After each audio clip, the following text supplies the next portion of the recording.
मैं बुखारी साहब, शुक्रिया हमें ज्वाइन करने के लिए।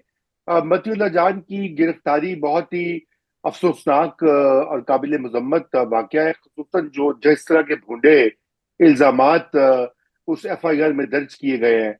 मुझे आप ये जरा बताइए कि क्या ये इसको इस तरह से भी देखा जा रहा है कि सेंसरशिप की कोशिश हो रही है कि वो लोग जो रिपोर्ट कर रहे हैं इस पूरे एहतजाज और उसके जो मामलात है उसके ऊपर, और तो जरा आपका आपका इसके ऊपर व्यू लेते हैं। जी देखिए, मतीउल्लाह जान हमारे जर्नलिस्ट में से वो हैं जिनकी अपनी एक क्रेडिबिलिटी है। और उनके कहे को लोग, उनके मुखालिफिन भी उन्हें बड़े गौर से सुनते हैं कि ये क्रेडिबल जर्नलिज्म करते हैं। अब इस क्रेडिबल जर्नलिज्म पे जरा मैं बाद में आऊँ, पहले जरा एफआईआर पे। मतलब एक तरफ से अगर हमाकत हो जाए तो क्या जरूरी है कि दूसरी तरफ उससे भी नेक्स्ट लेवल की हमाकत आप करना शुरू कर दें? मतीउल्लाह जान के खिलाफ कोई ग्रीवेंस था तो आप उन्हें बड़े आराम से एक सीधा सीधा जो आपके लॉ इधर है डेफेमेशन, उसके तहत सू कर सकते हैं। उनको डैमेजेस क्लेम कीजिए अगर वो मिस रिपोर्टिंग कर रहे हैं। ये क्या तरीका हुआ कि आप उन्हें गिरफ्तार कर लें और गिरफ्तारी के बाद आप एफआईआर दर्ज करें, और वो भी इतनी भोंडी किस्म की एफआईआर। वही जो पंजाब पुलिस का टिपिकल माइंडसेट है कि जैसे वो फेक एनकाउंटर्स में करते थे कि जी हम मुल्जिम को निशानदही के लिए लेके जा रहे थे, उसके अपने ही साथियों ने उसे छुड़ाने की कोशिश की। फायरिंग के नतीजे में ये हमारे अली वारसी ने भी इस हवाले से ट्वीट किया, लेकिन मुझे इसकी बात दिल को लगी। अब एफआईआर ये कहती है कि रात को उन्हें रोका गया नाके पे, वो नशे में धूत थे। उन्होंने पुलिस पे पहले गाड़ी चढ़ाने की कोशिश की और उसके बाद उन्होंने एक राइफल भी छीनी, और उनसे जो है वो आइस भी बरामद हुई, वो आइस के नशे में थे। ये चार्जेस हैं, यानी एक एफआईआर इसलिए ये काटी गई है कि नंबर वन, ओवर रन करने की कोशिश यानी लाइफ अटेम्प्ट 307 के तहत।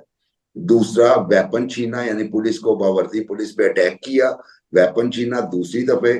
तीसरी ड्रग की दफा उन पे डाल दी गई।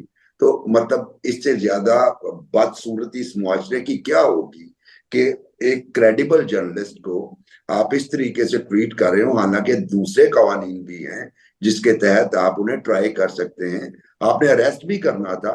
मेरा ख्याल है वो इतने शरीफ आदमी है कि अगर आप उन्हें पुलिस स्टेशन बुलाते और कहते जी यू आर अंडर अरेस्ट, तो उन्होंने अपने आप को सरेंडर कर देना था। ये तरीका मुझे नहीं समझ आता। क्यों आप अब पूरी दुनिया की जो राइट्स एक्टिविस्ट हैं, और स्पेशली वो जो फ्री मीडिया के लिए काम कर रहे हैं, वो पाकिस्तान पे फिंगर पॉइंट कर रहे हैं। अब जिन्होंने ये एफआईआर की है उनमें सीएसपी ऑफिसर्स भी हैं जो कंपेटिटिव सर्विसेज के जरिए जाते हैं। एक आप भी सीएसपी ऑफिसर रहे हैं रजा भाई। आप लोग एनलाइटेंड लोग होते हैं। अब मुझे ये समझ नहीं आती कि इन लोगों को आप बेहतर बता सकते हैं कौन मशवरे देता है और कैसे ये अमली जामा पहनाते हैं। या फिर ये बात मान लेनी चाहिए कि ये मोहम्मद बूटा हवालदार के मशवरों पे चलते हैं। सर जी तुम दो अंदर, जो मर्जी दफा पा दो, की होएगा, कुछ नहीं होएगा। मतलब एक तो ये बात। दूसरी बात मतीउल्लाह की जो है रिसेंट उनकी रिपोर्टिंग के हवाले से भी हमेशा मतीउल्लाह ने सच बात कही है, इसमें कोई शक वाली बात नहीं है। फिर ये कि एथिकल जर्नलिज्म भी वो करते हैं, इसमें भी कोई बात नहीं है। लेकिन कुछ अरसे से आप हमारे यहाँ पे नया दौर के प्रोग्राम में भी मैंने दो तीन प्रोग्राम्स में यही सवाल किए थे कि देखिए कानून और जज्बात जज्बात को कानून पे हावी नहीं होने देना चाहिए, तो कवानीन की बात करें। और उन्होंने बड़ी खंदा पेशानी से मेरा वो क्रिटिसिज्म भी बर्दाश्त किया। लेकिन अभी जो वो कर रहे थे मसन 278 या 78 या 25 वाली मामला, फिर के अपनी ही गाड़ी ने रेंजर्स एहलकारों को कुचल दिया।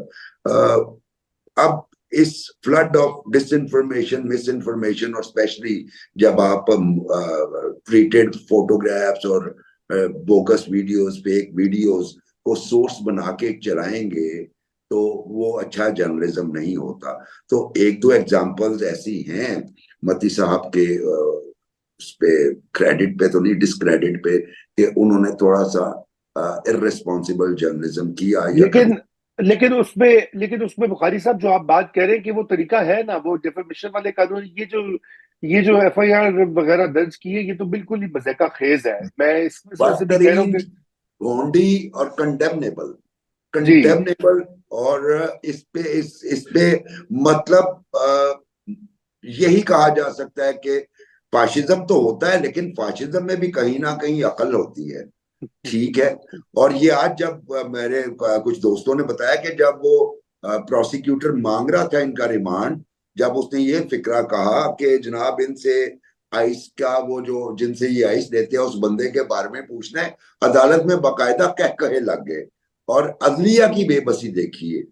मतलब आप एफआईआर और ये पुराना जो कॉलोनियल सिस्टम है वो कितना हमारे ह्यूमन राइट्स को कंप्रोमाइज करता है कि जज ये जानते हुए कि मतीउल्लाह इस तरह का बंदा नहीं है, जज ये जानते हुए कि ये एफआईआर झूठी है, वो उसके पास कोई ऑप्शन नहीं था सिवाय कि वो रिमांड ग्रांट कर दे।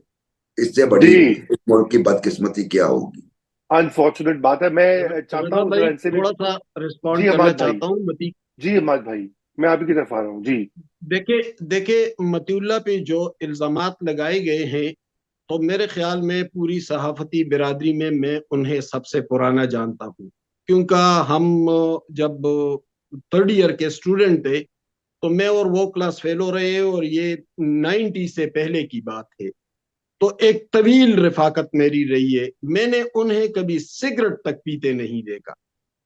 और यहाँ उन पे आयस, और जैसे कि बुखारी साहब ने बात की, उन पे आयस और नशे और ये इल्जामात लगाए जा रहे हैं, तो जो जो भूंडी हरकतें की जा रही है, तो ये तो चलो, हम तो अभी तक पीटीआई वालों का रोना रोते रहे कि उन लोगों में अकल नहीं है और उन लोगों ने इस मुल्क की बर्बादी में बहुत रोल अदा किया। लेकिन अब तो ऐसा महसूस हो रहा है कि इदारों में भी वो चीज सरायत कर गई है, और वो लोग भी एक जज्बाती तौर पर फैसले करते हैं हकायक से मावरा। मती के सहाफत से मैंने सबसे ज्यादा इख्तिलाफ किया, करीबी दोस्त और पुराना दोस्त होने के बावजूद भी, और उनकी बात खबरें भी सही साबित नहीं हुई। तो कम से कम आप जो जो जो कवानीन मौजूद हैं मीडिया के हवाले से, उस पर जाते, तो कम से कम आपने जो जो कुछ किया, कम से कम वो तो न होता। आपका मजाक तो न उड़ाया जाता। बहरहाल मती के हवाले से कि उसके पास असलहा था और मनशियात, तो ये तो जो देहाती इलाकों में, दूर अफ्तादा देहाती इलाकों में पुलिस जिस तरह की वारदातें करते हैं, उन पे मनशियात डालते हैं, उन पे असलहा डालते हैं 10 नंबरी लोगों पे, तो कम से कम ये तो सोचना चाहिए था कि वो मेन स्ट्रीम मीडिया के जर्नलिस्ट हैं और काफी फेमस है, लोग उनको फॉलो भी करते हैं, उनसे इख्तलाफ हमारा सही, लेकिन उनकी अहमियत से तो हम इख्तलाफ नहीं कर सकते। तो जाहिर है कि हम जैसे लोग भी देखेंगे। मसलन जैसे कि मैंने आपसे कहा कि मैं उन्हें 30 साल से भी ज्यादा अरसे से जानता हूँ और हम करीबी दोस्त थे। तो